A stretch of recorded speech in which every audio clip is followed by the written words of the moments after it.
Botir Qodirov kutilmagan katta sirni oshkor qildi.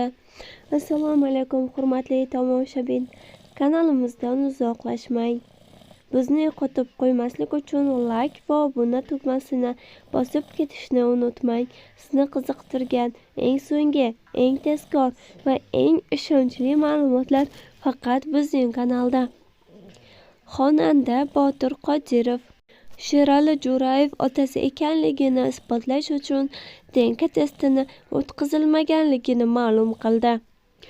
U bloger Jahongir Latipov bilan o'tkazilgan mini intervyuda sud qarori chiqishi uchun qon tahlili topshirmaganini ta'kidladi. Bundan oldin amakim bilan tekshirib o'tkazilgan va shuning o'zi yetarli deb topilgan, deya qo'shimcha qilgan san'atkor intervyuda. Latipov unga qaratib turib, rostdan ham otasiga o'xshashini ta'kidlagan. Videoda Botir Qodirov ham unga javoban tashakkur izhor etganini ko'ramiz.